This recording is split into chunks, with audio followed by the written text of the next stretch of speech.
Supercrack Estrella presenta Volcán Popocatépetl y las máquinas del tiempo. Hola Supercrack, soy de México, me gustaría que tocaras el tema en tus vídeos acerca de los ovnis en forma de cigarros que se han visto recientemente en el volcán Popocatépetl acá en mi país. Últimamente el volcán está teniendo una intensa actividad a tal grado que se espera que en los próximos días pueda hacer erupción. Lo curioso es que esto surge desde que los avistamientos con esos ovnis han sido más frecuentes.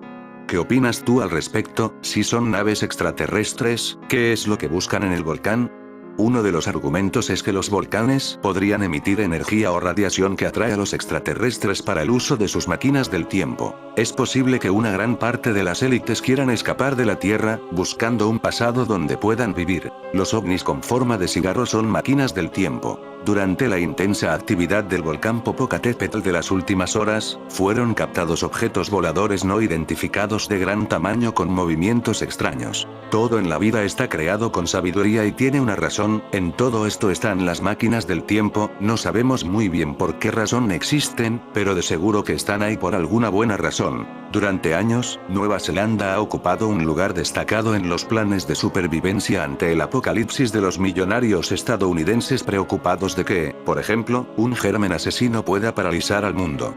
Aislada al borde de la Tierra, a más de 1000 millas de la costa sur de Australia, Nueva Zelanda alberga aproximadamente 4,9 millones de personas. La nación isleña, limpia y verde, es conocida por su belleza natural, sus buenos políticos e instalaciones de salud de primer nivel. Pero su cercanía con la Antártida es la verdadera razón por la que se están mudando allí.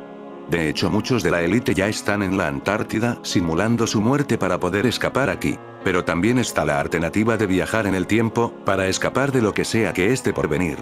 La verdad es que Deseo está muy equivocado con esta teoría porque no pinta nada bien. La presencia de más ovnis con esta forma de cigarro sería la alternativa de viaje en el tiempo para escapar. Algunos habitantes de Silicon Valley ya se han mudado a Nueva Zelanda a medida que la pandemia se ha intensificado. El 12 de marzo, Mia Dinulescu decidió desconectar la startup de criptomonedas que estaba lanzando para huir al país remoto. Mi temor era que era ahora o nunca, ya que pensé que podrían comenzar a cerrar fronteras, dijo Dinulescu, de 34 años. Tenía esta sensación muy apremiante de que teníamos que irnos. Este lugar está muy cerca de la Antártida, el verdadero destino final. El colapso tiene razón, así se están preparando los multimillonarios para el fin de la civilización. ¿Imaginas un mundo al estilo de la película La Carretera? El influyente inversor tecnológico y cofundador de PayPal Peter Thiel es uno de los principales instigadores de esta corriente profiláctica nacida en Silicon Valley.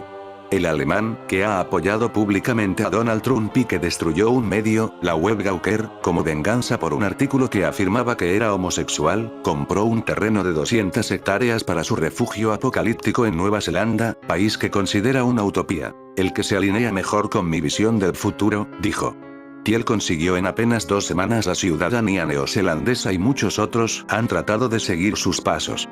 En los 2 días posteriores a las elecciones presidenciales de 2016, que dieron la victoria al imprevisible Donald Trump, las consultas de estadounidenses sobre cómo conseguir la nacionalidad kiwi aumentaron un 14% con respecto al mismo periodo del año anterior. Se registraron más de 13.000 peticiones. Gestores de fondos de cobertura de todo el mundo están comprando propiedades con pistas de aterrizaje y granjas en lugares como Nueva Zelanda, aseguró Robert Johnson, presidente del Instituto de Nuevo Pensamiento Económico, ante el asombro de los participantes del Foro Económico de Davos en 2015. El economista, quien trabaja con los grandes magnates del mundo, afirmó que este archipiélago de aparente paz y estabilidad es el escogido por las élites para construir sus casas de autosupervivencia. Perseguido, la película que predijo el mundo actual hace 30 años. En el año 2017 la economía mundial se ha colapsado.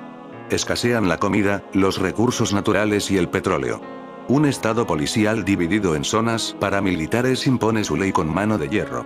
La televisión es controlada por el Estado y un sádico concurso llamado Perseguido se ha convertido en el programa más popular de la historia.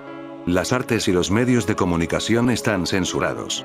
Aunque no se permiten disensiones, un pequeño movimiento de resistencia ha conseguido sobrevivir en la clandestinidad.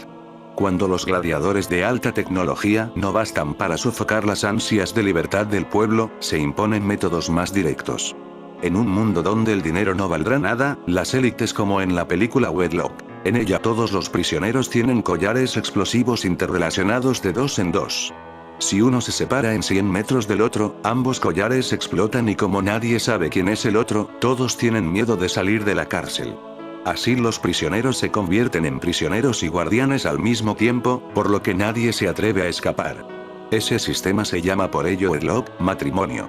Los ovnis en forma de cigarro son menos conocidos que los tradicionales que tienen la forma de platillo o bien los que parecen esferas. Esto se debe quizás a que, al menos en la península de Yucatán, son menos frecuentes sus avistamientos y reportes. El ovni en forma de cigarro, como su nombre lo dice, parece un tabaco enrollado.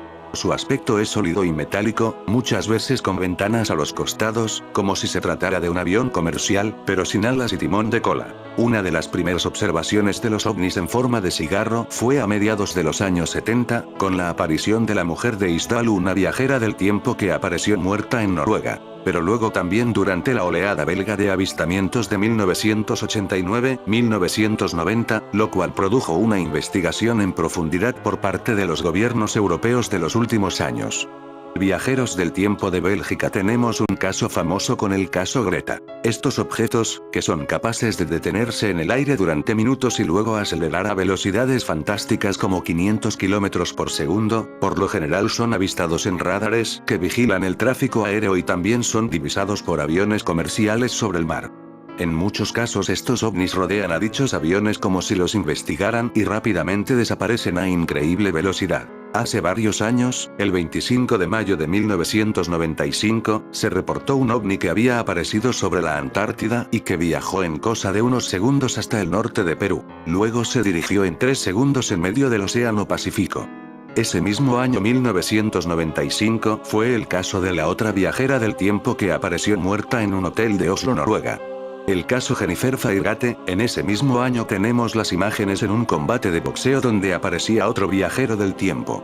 Un viajero en el tiempo se cuela en la pelea de Mike Tyson. El vídeo que muestra el combate entre Mike Tyson y Peter McNeely en 1995 se vuelve viral por una persona que está grabando o sacando fotos con un aparato similar a un smartphone. Estos son datos contrastados que tú mismo puedes verificar. En el año 1995, hace varios años, el 25 de mayo de 1995, se reportó un ovni que había aparecido sobre la Antártida y aparecen viajeros del tiempo en Noruega y Estados Unidos. El 31 de mayo de 1995 una mujer que se registró en un Hotel Plaza de Oslo, como Jennifer Fairgate, es encontrada muerta en su habitación, la número 2805.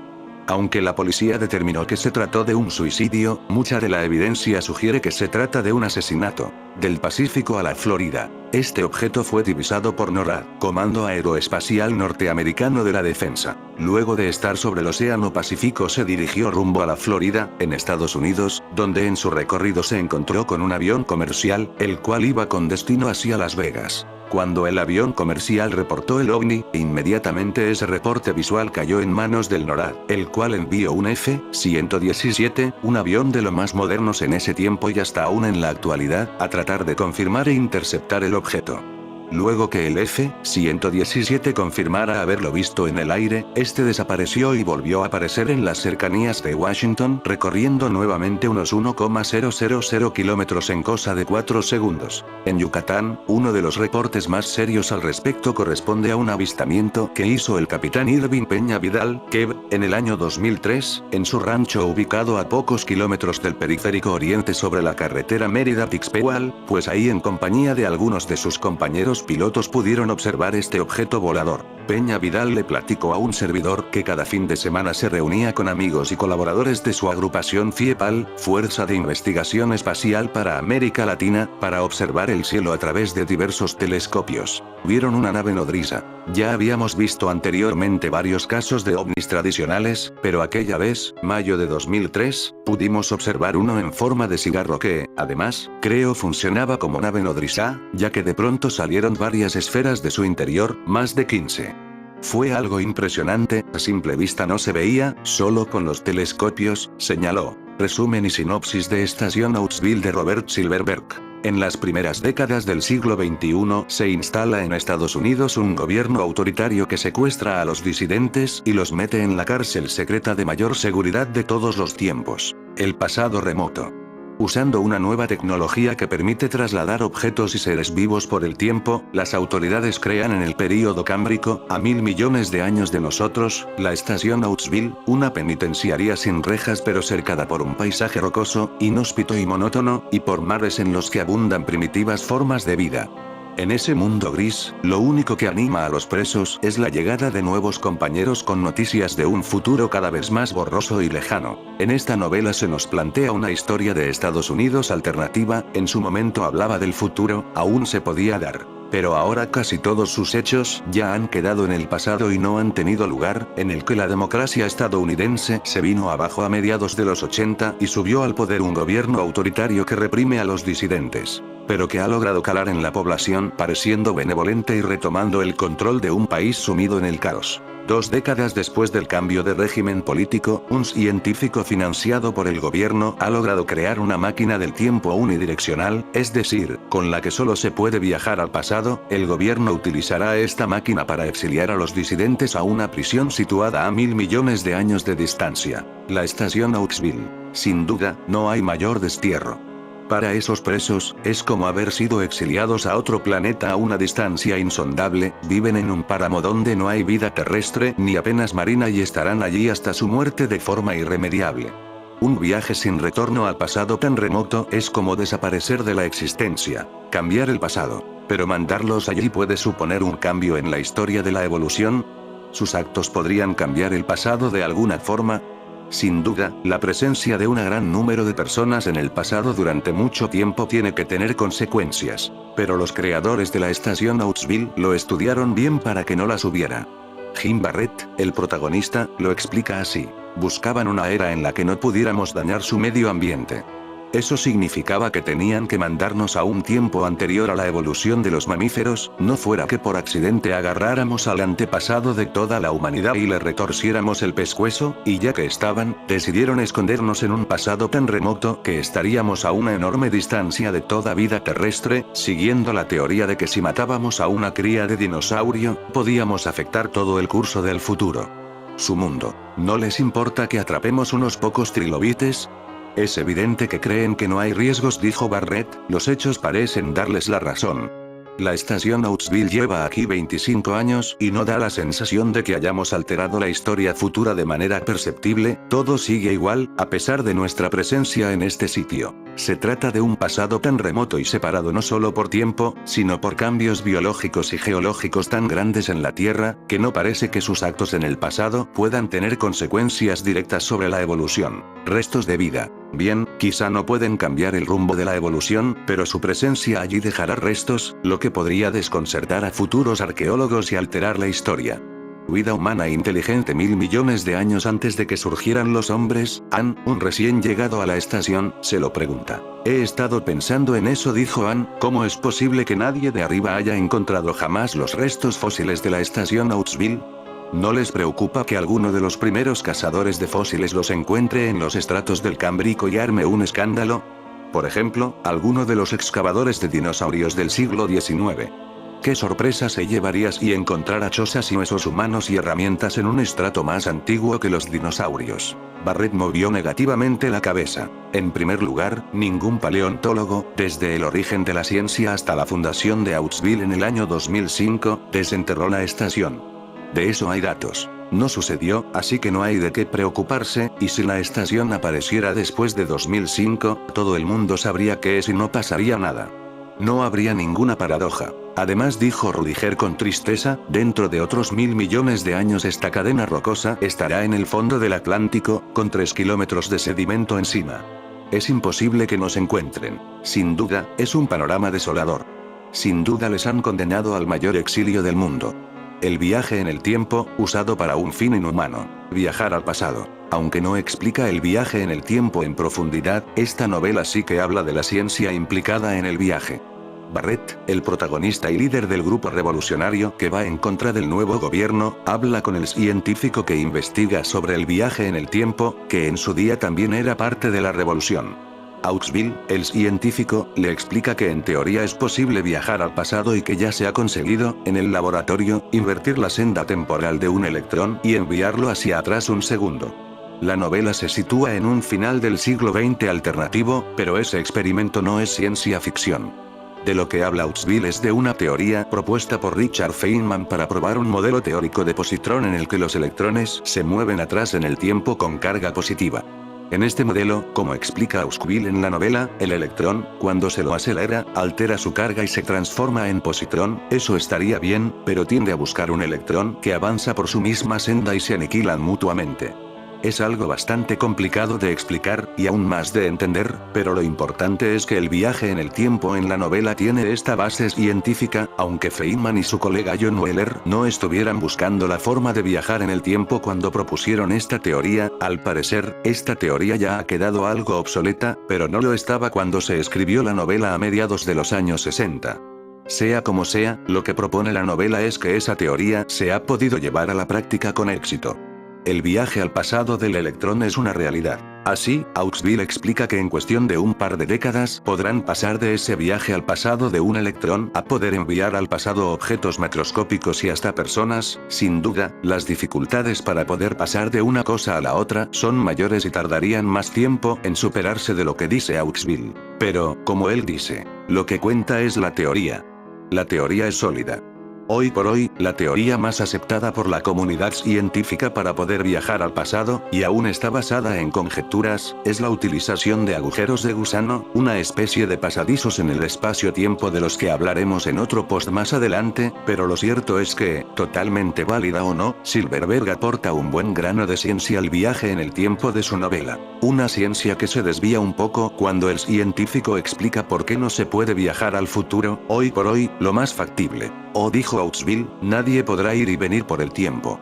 Las ecuaciones solo se refieren al viaje hacia atrás. Ni siquiera me he planteado el movimiento hacia adelante. De todos modos, no creo que sea posible. La entropía es la entropía, y no se la puede invertir, al menos en el sentido que yo empleo. El viaje por el tiempo será en una sola dirección, tal como nos ocurre hoy a todos los pobres mortales. Solo cambiará de sentido, eso es todo. Outsville pone como obstáculo la entropía, que no se puede invertir, y es cierto, la entropía, la tendencia al desorden en el universo, que es lo que nos marca la flecha del tiempo y nos sitúa las causas antes de las consecuencias, no se puede invertir. Pero es justo este hecho el que, en todo caso, impediría el viaje al pasado y no al futuro. El incremento de la entropía es lo que nos lleva al futuro ahora mismo.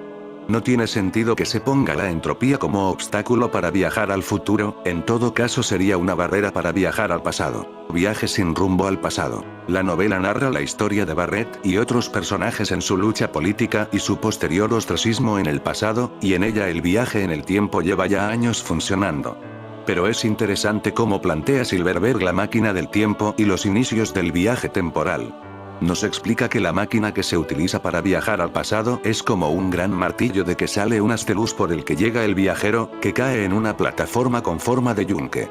La cuestión es que el artefacto de salida desde el presente es igual que el de llegada en el pasado, hace falta una máquina de envío y otra de recepción. Con los dos artefactos, se puede enviar a los presos desde el año 2029 a un año concreto del pasado. Sin embargo, los inicios no eran tan sencillos.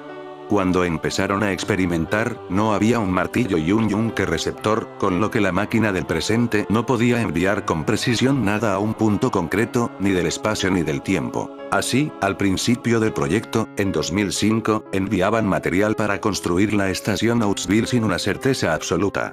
Lo intentaban mandar siempre 1000 millones de años en el pasado, pero muchas veces se desviaba un poco. Explica la novela. Todo el tiempo aparecían materiales nuevos. Su meta era el año menos 1.000.000. 2005 después de Cristo. Pero no llegaron hasta unas décadas más tarde. Ahora, en el año menos 1.000.000. 2029 después de Cristo. Todavía seguían apareciendo cosas programadas para el primer año de funcionamiento de la estación. La estación Outsville necesitaba todo el equipo que podía conseguir, y Barrett no perdía ninguna oportunidad para recoger restos de envíos del futuro. El relato usa años negativos después de Cristo para hacer entender que la distancia, en tiempo, del viaje en el tiempo era fija, 1000 millones de años antes según el año en el que estás. Así, si se enviaba algo desde el futuro ahora y luego algo un año después, la máquina receptora recibiría la segunda cosa un año después que la primera, porque cada envío se haría un año después que la anterior entrega. El viaje al pasado siempre era de 1000 millones de años, no siempre al mismo año. Sin embargo, al principio, los envíos se desviaban un poco. Así, los personajes salen de expedición cada año a ver si encuentran cosas nuevas enviadas desde el futuro.